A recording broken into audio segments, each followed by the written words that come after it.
Metropolitan Authority and 89.5 FM, My Subic Bay Radio. Let us make Subic Bay Freeport Zone COVID-free.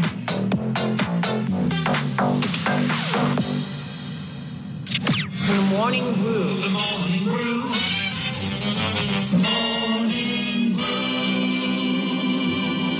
The Morning Brew. The Morning Brew. The Morning Brew. The Morning Brew. The Morning Brew With DJ Tommy G. with DJ Tommy G. 89.5 radio, the way it should be. 89.5 Subic Bay Radio. Welcome back to the Morning Brew Radio Show. All right, and before we continue, we have a couple of invites here for you guys. Mga paalala and invitation for you coming from our friends at SM City Olongapo Central and SM City Olongapo Downtown. As you guys all know, the 3-day sale will be happening at SM City Olongapo Central. They're going to be having, in line with that, the 3-day sale special promo, okay, at SM Central. You guys will get the chance to win up to 10,000 pesos worth of shopping money. Wow, when you shop with a minimum 3,000 pesos in a single receipt. So do check it out for your chance to win up to 10,000 pesos worth of shopping money in line with the SM Central 3-day sale. Okay, and job openings open right now is the Client Service Officer at SM City Olongapo Central. If you guys want to apply for that, yung mga nanghahanap ng trabaho, no? Okay? Also, they are inviting you to check out Mom's Ube and Triple Chocolate. Yummy. Champurrado. The station for that is located at the SM City Olongapo Downtown at the ground level. Okay? And Conti's Bake Shop and Restaurant at the ground level also of SM City Olongapo Central is inviting you to check out their special halo-halo. Savor the flavors of summer. Alam nyo naman pag summer, halo-halo is a staple dito sa atin sa bansa natin na hindi mainit, kundi mainit na mainit. And avail of the free tote bag for every 499 peso purchase at the food court of SM City Olongapo Central. Merong libreng tote bag. Along with it, Coca-Cola products, syempre. So again, that's at the 4th level at the food court. Okay? And also, the SM Appliance Center is still having the Summer Instant Papremyo promo. Okay, so visit SM Appliance Center now at all SM malls. Lahat ng SM malls kinikerry ito. So avail of it hanggang April 30, 2024. Okay. And lastly, Kabalen Restaurant is having the free buffet promo. Ayan, just bring along with you 4 paying adult customers. The 5th one, yours, is gonna be free, okay? So, 4 lang yung dadalhin mo na paying customer for the buffet. The 5th one is gonna be free.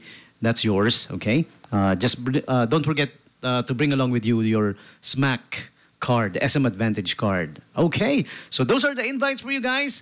Check them out at SM City Olongapo Central and SM City Olongapo Downtown. Okay, and right about now, mga nagbe-view sa atin ng live sa Facebook, sa 89.5 page, The Morning Brew page, my page, DJ Tommy G page. If you guys can see the video, yung pogi sa station hindi na nag-iisa. 4 na ngayon, may nadagdag na 3 pare ko eh. Ayan, our friends from JCI. Okay? I'll let you guys introduce yourselves and tell us what you do for JCI for starters para sa mga tagapakinig natin. Sige po. Alright, good morning po everyone. My name is Ben and along with me today we have Philip and Dan. So we are from JCI Subic Lambat. So what is JCI first of all, no? So JCI is a international organization actually. Okay. And we are a leadership development organization composing of people aged 18 to 40 years old. So we have different kinds of people from different kinds of backgrounds. We have politicians, we even have businessmen and even volunteers as well. And as of current, our organization po namin, we have a local chapter here in Subic known as JCI Subic Lambat. So JCI Subic, yes. Sige, go ahead. So JCI Subic Lambat, we were actually founded in 1976. So we've been going on for about 20 plus years now. And we're pretty much just people who are dedicated in giving back to the community, and also forming leaders as well for for future leaders as well for our community as well. Ayan. So, what do you do for JCI, sir? Anong or perhaps rank or designation mo? Yeah, so I'm currently the 2024 president of JCI Subic Lambat. 2024 president. And you, sir? And currently, I am the executive vice president of our organization. Okay. Executive VP? By the way, I'm Dan. I'm the Vice President of Vice President External, handling the business part of the LO chapter. Yun. Okay, ayan. If you guys notice, itong mga kasama natin dito ngayon, they look so young, no? Talagang yun ang intention talaga, no, to get young people to be involved. Kasi syempre the younger the better dahil they can be really of full service dahil they have strong bodies and di ba? Even for presidency yan ang sinasuggest mag-elect tayo pati sa senators mag-elect na tayo ng younger ones para talagang able and di ba? Kaysa naman para tuwing session absent dahil mahina na mga gano'n. So, well, you know what I mean. Ayan. Pero basically you guys are here to invite people to be part of JCI, tama po ba? Sige po, go ahead. Yan. Ayan. So, as of the moment, the JCI Philippines, which is the national organization of JCI here in the Philippines, we are actually celebrating the JCI Week this year. And for the celebration of our local organization, we have this so-called team, Subic I, wherein this year's theme is fostering community engagement through collective empowerment. So we have prepared a week celebration for this one wherein we are implementing different activities, different programs that is not only limited within the area of Subic but as well as to its neighboring town, which is Castillejos. And if possible, we really wanted to implement projects in the entire province of Zambales. And so we already have conducted the first 3 programs for this week's celebration, which are the Misa Pang Pamilya, wherein we had a Thanksgiving Mass. And then we also had the Tanda Lambat, wherein we unveiled the JCI Subic Lambat marker. And yesterday, we had a livelihood program wherein the community, specifically the women's of Barangay San Isidro in Subic, Zambales, they had a, the training for any type of livelihood, and we call this one as Pistay Pangkabuhayan. And this and this day we have Lambat Kilalanin, wherein we are here right now. We are guesting here in this radio station to let the people know that we are existing and we are doing something in our community. And tomorrow we are going to have or to conduct the commencement of our Junior JC's chapter. As mentioned by Press earlier, the JCI Philippines is, or the JCI itself is composed of ages 18 to 40. But we have this so-called JJC, wherein this is the younger version of our organization, and mostly sila yung mga students pa lang, like they are in the college or senior high school age. And then, there you go. On Friday, we will be conducting Pistay Kalusugan, or Year 3. This is the 3rd year of our medical mission. And this will be conducted in Barangay Magsaysay, Castillejos, Zambales. And this is in partnership, of course, with the Sangguniang Kabataan ng Magsaysay. Ayan. So they are very active as well on doing this, and they are our partners. And for the last day of our celebration, we will be conducting Simula. Simula is a coastal cleanup which will be held at Barangay Kalapandayan, Subic, Zambales, yun sa shoreline nila doon. So partner namin dito yung barangay itself, and we already have invited some schools to be our volunteers for this project. And after that, in the afternoon, we will be implementing Pistay Kabataan at Karunungan. This is a Bags to School implementation wherein we have chosen the Philippine Outreach Center to be our beneficiary of school supplies. And other than the school supplies, some other stuff that they can be used doon sa kanilang house. Ayun. Oh, that's nice. Oh, yun lang coastal cleanup, medyo madugo yan, ano? Well, alam naman ng Subic, known for having long shorelines and Ano pa? What else po? Anything you want to add to that? So actually, the reason why we're doing this, like I said, we're in our theme, it's fostering community engagement through collective empowerment. So one of the core tenets of JCI is we try to push the active citizenship of the people. And so what we do is we are actually inviting people to volunteer with us in our upcoming projects. So we've already had a few volunteers yesterday dun sa aming livelihood program sa Barangay San Isidro. And for the next few days, actually, we're very much open po for accepting volunteers sa aming coastal cleanup drive, sa aming medical missions, and if, say for example, you're not able to actually volunteer in your time, but we're also accepting any kind of donations. We'll be giving school supplies sa mga children and orphans in POC, and like I said, we will also be providing free medicine as well for the people in Barangay Magsaysay, Castillejos. So any kind of donation, we're also very much accepting as well. It's when we say kasi collective empowerment, it's doing the best that you can. We want to empower people to give back to the community and to become better leaders as well. Ayan. And speaking of that, if you have extra naman, kung sobra-sobra naman yung sayo, why not? Kailan lang nakita ko nga, may nag-post sa alam mo na, the popular Olongapo City Facebook page, sabing gano'n, sino po bang organizations dyan ang pwedeng matulungan, ang pwede naming paglaanan ng ganito, gano'n? Oh, eto na, here's one, Subic Lambat, JCI, di ba? Kung medyo may sobra-sobra ka naman itulong natin sa it will be worth it, definitely, dahil these guys will really make it worth your donations worth para sa mga kababayan natin that's in need. Eto, out of curiosity lang, gusto ko lang tanungin, okay lang ba? Yes po. Why did JCI chose the word lambat? Is there something to it? Bakit lambat? Sino nagpili? Or so actually, it symbolizes something, definitely, yes, right? Yeah. So actually, JCI Subic Lambat was founded by Jose Pinto Sr.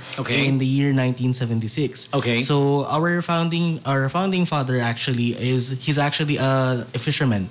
So he's actually there you go. Yes. Ano po siya? Marami po siya naging business. He was also a farmer. He lived in Cabanatuan before and moved to Subic. And during that time po, na-charter po kami ni JCI Olongapo, which is our mother chapter by past Mayor Bong Gordon. And what happened po is since prominent po yung market po ng Subic at that time, and our founding father was also a fisherman, he chose the word lambat to symbolize yung aming community as well. Yun. Plus one of the aims, it plays itself when you for the word lambat, parang nilalambat mo syempre yung mga those who wanna serve, lambatin natin those who wanna serve, those who wanna help, parang ganon.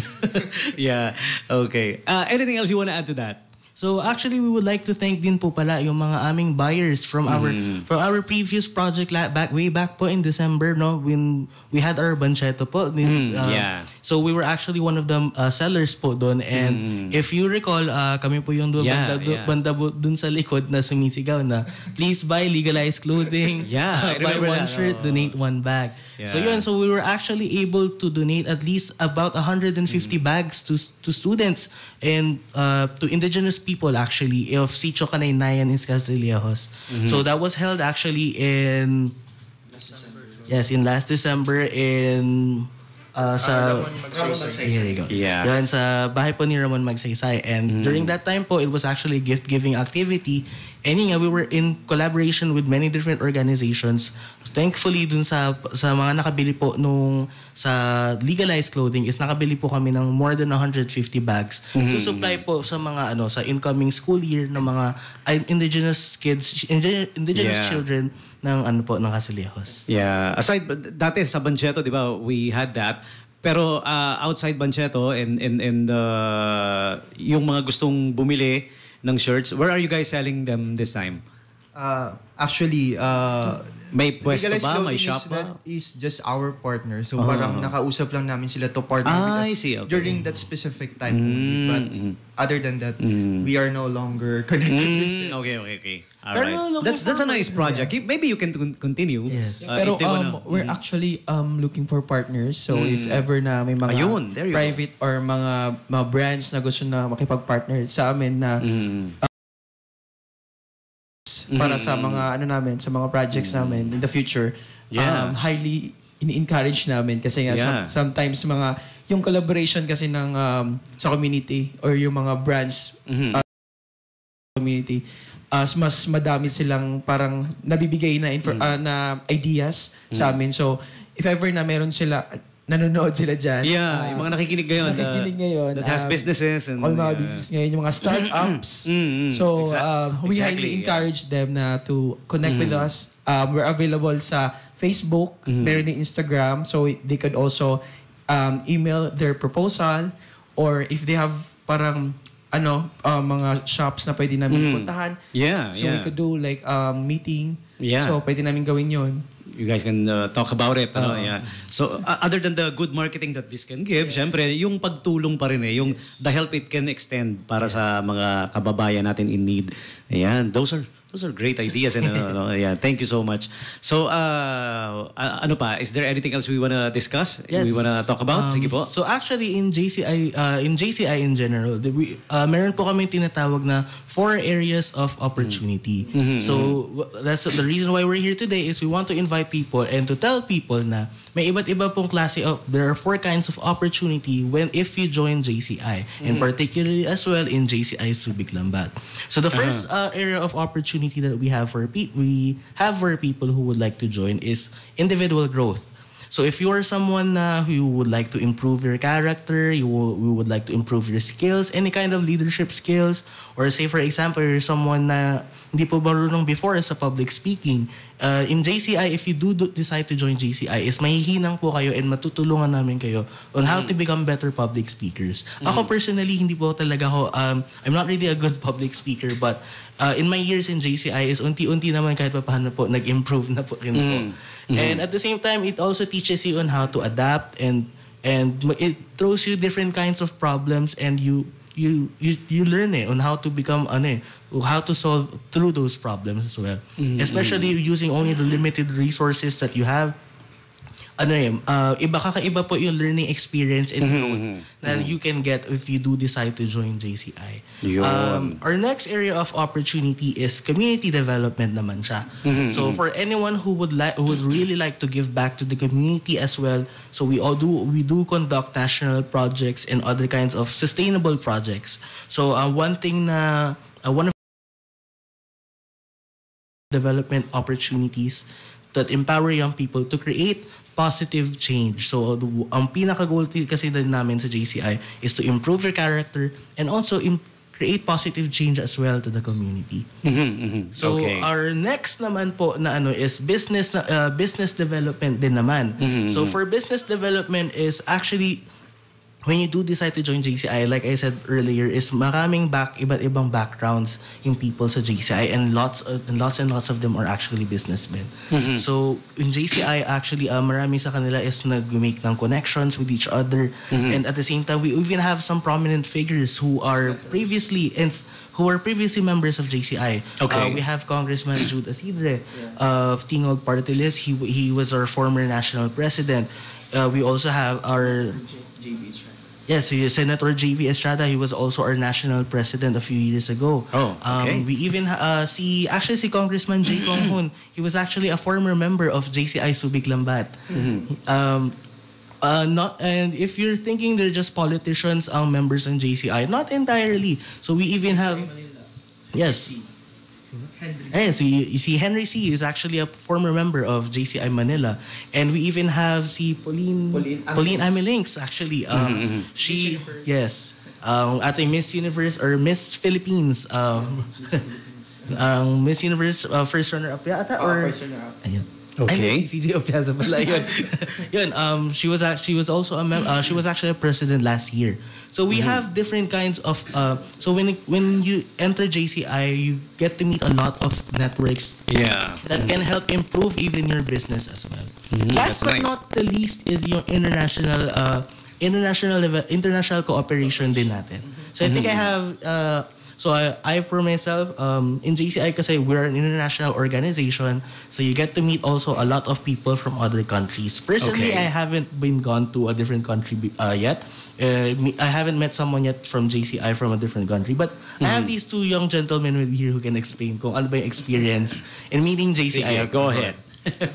Ayan, it was actually last year when we joined the Asia Pacific Conference wherein we were able to meet JCI members within the region of Asia Pacific like JCI Japan, Thailand, Korea, and so more. Ang dami, sobrang dami. And we were actually shocked by that time na, wow, ganito pala karami ang JCI, ganito pala kalaki ang JCI. Imagine that's only Asia Pacific. Napakalawak ng network, no? Yes. What if mag-attend pa kami ng JCI World Congress wherein the entire world will be attending with that. So sobrang laki ng network na pwedeng mabuo in JCI. It is not only limited sa local organization, but you can go outside your local organization, especially if you have your businesses na gustong i-promote to other places. Yeah. Oh, tatawid. You will cross countries. Yes. Diba? Hindi lang sa... Yeah. So actually nga yung Worldcon namin this year is will be held in Taiwan, and I believe our Asia Pacific Conference will be held in Cambodia. If I'm correct, yeah. Taiwan. Yes. Taiwan. Okay. But, di ba they're having issues right now? Hopefully. Kaya pa naman na ano, hindi pa ganun ka Hindi pa naman ka ano. Kaya pa ma-celebrate. Yeah. So hopefully hindi matuloy. Should China invade Taiwan, it will be a dilemma for allies. Yes. Who's who? Which one is our ally? I guess you know what I mean. Hopefully hindi mangyari. They all look alike. Yes po. That's just a joke there I pick up from somewhere. But yeah, anyways, yeah. Taiwan, okay. All right. So, what else? So actually last we'd like to promote din, no? So currently we are having our JCI week. So if any one of you would like to our listeners today would like to volunteer, there you or go. even at least provide at least a little bit of it's either in monetary or in kind donations, we're very much willing to we will very much willing to accept those donations as well. Future wise, actually upcoming this next month in May 11, we will be having our Unolympics. We will be occupying it's a sports festival across the 4 regions of Area 1. So in JCI Philippines, we have 5 kinds of areas. Area 1, 2, 3, and 4, and 5. Area 1 is consisting of Northern Luzon, which includes the regions of Central Luzon, Cagayan Valley, Ilocandia, and also Pangasinan. So yung mga JCI chapters from across those 4 regions will actually be coming here in May 11 and in Subic Bay to do a simple sports fest. So we will actually be hosting that sports fest, and we're also very much looking for partners as well for this upcoming event. So any hotel, we're estimating at least 300 to 400 guests in our event. So any kind of partner, if you would like to, we're offering a really good mileage as well, and you can be included in many of our products in our giveaways, and also acknowledgement during the event. Many businessmen will be coming here, and many prominent figures as well from JCI Philippines, and even the national level will also be coming here. Yun. All right. So keep me updated with those events, and keep sending me posters para I'll add it to my daily announcements, and okay. All right. We will have OTI, diba? All right. Sa Monday. So one more thing to add. Sige. Ayun, siguro, personally, as someone who have been in JCI for years, like 3 years siguro, and as mentioned by Press, we have these 4 areas of opportunities. Siyempre, for me to engage other people as well, I'll be a testimony na sobrang laki ng help ng JCI to me, individual development-wise. Kasi I was a former teacher By heart teacher pa din naman ako. And one thing na nagustuhan ko kay JCI is sobrang daming trainings na talagang makakatulong sa akin. Nakatulong sa akin personally and of course to venture out on more different aspects ng life ko. So to those who are looking forward na yun mag-grow kayo personally, professionally, I think it's best for you to try our organization because we can offer a lot para sa inyo, para sa ating lahat. And especially, syempre, yung pinaka-goal natin is for the positive change in our community. Okay, nice. To add up. Sige. To add up, no? Ako din, myself is a businessman. So, I'm a startup businessman. So, sa mga gusto pong sumali sa amin, talagang ako, isa din ako sa mga parang makakapagsabi talaga na ang laki ng naitulong ng JCI sa akin. Especially sa networking. Lalo pag naghahanap ka ng supplier, pag may mga friends ka na JCI, magchat-chat ka lang sa GC, tutulungan ka nila, tapos makakapag-discount ka. So, we highly invite everyone talaga na to be part of this very nice organization.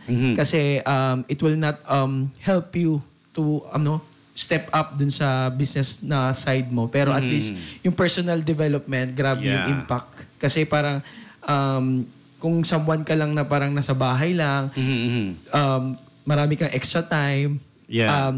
JCI, Subic Lambat, andito lang para tulungan ka to, di ba, maximize your time. Parang instantly you'll have new brothers and sisters yes, to help you out with anything. Okay. All right. Beautiful piece of info. Thank you for bringing them here today. Thank you as well. Sa 89.5 Subic Bay Radio. Okay, so before we wrap things up, I want to know muna, baka may nakalimutan tayo. Ayoko may makalimutan tayo eh. Anything else? So I guess just a big shout out lang to our shout outs to our sige, go ahead. Shout out po to our brothers and sisters from JCI Subic Lambat and also our mother chapter who's watching with us today from JCI Olonga po, and also to my fellow board of directors, to my family as well, Bonifacio family. Shout out din po sa inyo and any additional shout outs. Yes. Shout out JCI Philippines. There you go. JCI Philippines. World na rin. Since worldwide tayo broadcasting live, ako idagdag ko na rin, i-shout out din natin si Kuya John Santos dahil nakikinig sa atin ngayon sa live stream. Hello, Kuya John. Hello, Kuya John Santos. Sali na po everybody kayo, else. JCI. Yung iba, hindi ko nakita yung name kasi hindi naman nagme-message. Pero marami nakikinig sa atin ngayon. Plus, nagbigay siya ng reminder, 17 areas daw in the Philippines ang merong napakainit na yung mataas na heat index ngayon. Yes. Wow, Kaya grabe. kayo galing kayo sa labas, ang init, no? Grabe, no? Grabe. Ito yung tipong yung pag naglalakad ka, para kang sinasampal ng init ng araw. 41 today, in Olonga po, 41. Grabe. Dati pag nagti-36, 37, napapaano na yung tao. Grabe yan ha, napakabihira yan. Pero parang normal thing na lang ngayon. Pumo-40 plus na tayo. Grabe nga po. Grabe. Ayan. So mag-ingat po ha, magdala kayong payong. Yung mga pogi gaya natin, alam ko, tamad magdala ng payong. At least wear something like a hoodie shirt, parang gano'n, di ba? It could help you. Tsaka a lot of water. Isa pa yun, stay hydrated. Para para safe ka. Kasi pag hindi ka hydrated, load-rated ka. Yes. Pag mababa, di ba? Delikado. Okay.